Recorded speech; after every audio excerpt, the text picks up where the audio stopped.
Hey, this is Tyler with TJack Survival, and I am constantly getting asked the question, what do I put in my 72-hour kit? Well, today I'm going to endeavor to answer that question. Stay tuned.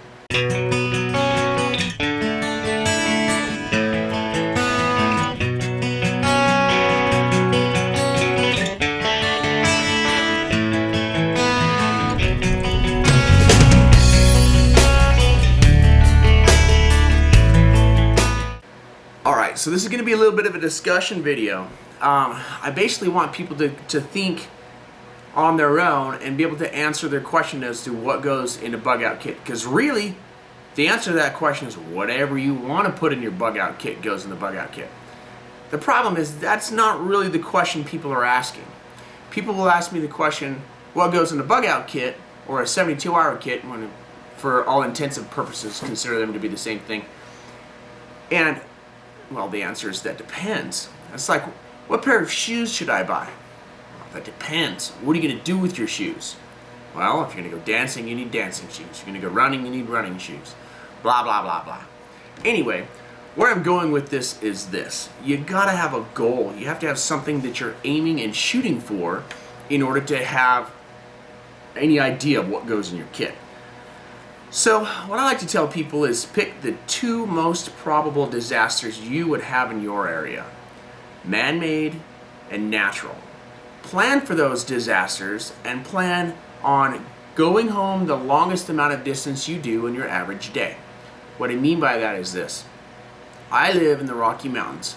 I believe the most probable disaster I will have to deal with, worst case scenario that's realistic, is an earthquake. And then I'm guessing the most probable man-made disaster that I would have to deal with on a worst-case scenario is the EMP, which is electromagnetic pulse. If I plan for an earthquake, basically what I need is a kit that gives me the ability to spend the night in my house, in my car for a day or two or whatever, and walk home from where I drive. So if I drive to work, let's say it's a half an hour commute. Right? Half an hour on the highway can easily be 25-30 miles in real life on foot. So what you need to do then is say, well, if something happens that's so bad that the roads are just trashed and I have to walk home, what would I want in my kit? Now you're on track. Well, I want the ability to have what I would when I go camping. Food, water, shelter, fire, tools, communication, power from the communication, observation, okay, and security, and medical. So if I can cover all of those basic needs for a few days, that's your 72-hour kit. That's what goes in your 72-hour kit. Now, even though I've said this, and most people should be able to use a measure of experience to come up with what they have in the house or what they can buy to meet those needs, some people I realize are on a more beginner level, some people are on a more advanced level. So I'm going to try and address the beginner to intermediate level, because you advanced guys, you shouldn't even be watching this video. You already know. So from a beginner perspective, fire. Fire is a very hotly debated topic, and there's a lot of different ways that I can start a fire. Nothing wrong with a big lighter. I, however, want something that's going to last longer and is more robust. Yes, I can drop a big lighter in the water, shake it off, and light a fire with it until it gets stepped on, or it gets too hot, or because it's pressurized gas, it can leak out. There's so many ways that a big lighter can fail. Now, yes, you do have that little dinky piece of flint and the sparker, even if you've got a failed lighter, but once that's gone, the thing's done. So I like a more robust system. I believe the best thing that I've seen so far is just a ferro rod, ferrocerium rod. That's man-made steel that's scraped with a knife. So I went and grabbed myself a ferro rod. We're going to talk quickly about how that works. This is a fire kit that I use to teach people how to make fires. There's a bunch of different versions of that. So in my fire kit somewhere, I got a big old fatty ferro rod. I got this from emberlit.com, EMBERLIT.com, because I know you're going to ask me. So, taking the back of this big guy right here, And essentially all you're going to do is get a piece of metal or a really hard rock that can scrape the metal off of this ferro rod. And when it hits the oxygen in the air, it ignites. Okay? A quick how-to on this is I don't throw it, I pull it back and it will drop the sparks. If you throw it, it hits your kindling and knocks it all over the place. So nice solid angle, there's my sparks. The thing about this is I'm going to grind on this thousands and thousands of times before I run out. And this, I believe, is probably the most robust way to have continual fire. Once this starts to die, you're going to go old school. You're going to get a piece of high carbon steel, hit it with a rock, splash that little spark onto a piece of char cloth, and that's how you make fire. So fire is something that you can have indefinitely if you have the ability to make char cloth and just keep going with that. As a quick example, got my close up here. I have a rock that I found.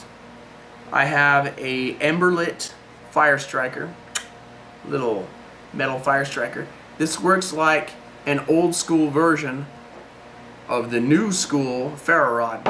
Basically what's happening is you're knocking a little piece of metal off of this by the rock, you're catching it on the char cloth, and if you don't know what char cloth is, go to my videos. I have I think 2 or 3 videos that are on how to make char cloth. Just reference that and I'll answer your questions. So basically I go like this, go until I get a spark. And then once I have that nice little ember right there, there's my fire. And the reason why this is indefinite is because I can take plant-based material, any hunk of metal that's carbon steel, any hard rock, and make this stuff. So there's your indefinite fire. Next thing is water. Okay, the next thing you want in your kit is water. With water, I really like the military canteen cups for your personal kit. At least 2, if not 4 of these, at least, especially if you're in the desert. The reason why I like this is it's old school and fallback. I can scoop it up, I can boil it, pour it in my cup, scoop it up, boil it, pour it in my cup, drink it. Okay? That kills most of the stuff you don't want to drink in your water. And I can take this nice external kit, which is fuzzy, get it wet, put all of this inside of itself, and let the evaporation cool off my water. So that's the basic way to deal with water. The next step up, if you will, is going to be chemically killing the microbes and stuff that you have in your water. For that, in my kit that I've already reviewed, which you can find this on my channel as well. Now, essentially, this is just chlorine bleach with some tasty mint in it. Okay, so knowing this, you can mix your own. Don't screw it up or it will kill you. Okay, I can't disclaimer that enough. The thing to remember is you have to be 21 to drink. 2 drops per 1 liter of water. Up to 4 drops, no more than 4. It's 5 parts per million. You start exceeding that and you will literally chemically burn your kidneys. If you don't put enough, then it won't kill all the microbes. So if you're going to rely on the dosage amount that comes in these little pre-packaged things, you need the instructions. And you also need a water containing device that's the right size. These are 2 liters, this is 1 liter.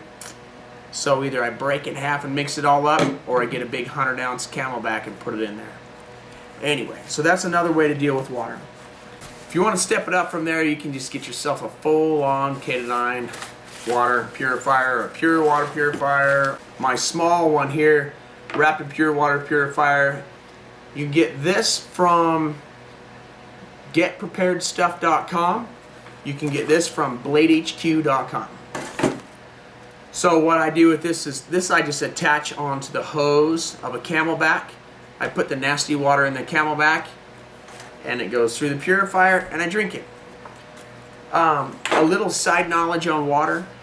The thing that you're doing is you're either removing cryptosporidium, cysts, bacteria, viruses, biological contaminants, or you're killing it. Okay, you filter it with a small enough filter, it'll remove it. You boil it, it kills it. You put chemicals in there, it kills it. The other thing you want to take out of your water is chemicals. The only way that I know of to get chemicals out of the water is carbon filters. So basically what's happening is the chemicals are coming in and bonding with the carbon, and then you're drinking the water. So just understand wherever you're at will dictate what you do to the water. If you're dealing with salt water, you have to use a distillation or an osmosis process to take the salt out. It's a chemical.